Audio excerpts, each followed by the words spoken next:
Masih ingat Peggy Melati Sukma? Dulu terkenal mentereng, nasibnya kini usai tinggalkan entertainment. Masih ingat Peggy Melati Sukma? Sosok Peggy Melati Sukma begitu familiar dengan karakternya yang mencolok di era 2000-an. Pernah meledak di era 90-an hingga awal 2000-an, nama Peggy Melati Sukma sempat begitu lekat di benak publik. Bukan hanya karena wajah cantiknya, tapi juga gaya bicara yang khas ceplas-ceplos, ekspresif, dan tak jarang bikin penonton geleng-geleng kepala. Peggy meroket lewat sinetron, Gerhana, sebagai Saras 008, gadis cerewet yang jadi primadona karena keunikan perannya. Kalimat, pusing pala Barbie, pun langsung jadi tren nasional, ikonik, legendaris, dan sampai hari ini masih diingat banyak orang. Namun, di tengah puncak karirnya sebagai aktris, presenter, hingga penulis buku, Peggy justru mengambil langkah mengejutkan.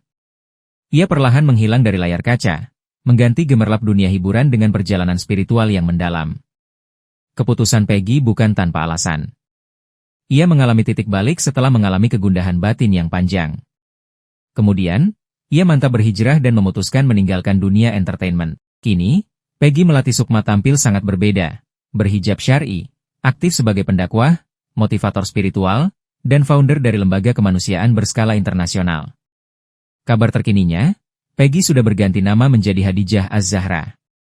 Ia kini lebih sering tampil di forum-forum kajian keislaman, seminar spiritual, dan aktivitas sosial kemanusiaan di berbagai negara.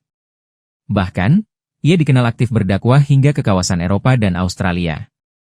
Langkah Peggy tak hanya meninggalkan dunia hiburan, tapi juga membawa pesan bahwa setiap orang punya fase perubahan. Dari artis papan atas, kini ia menjadi sosok panutan bagi banyak muslimah.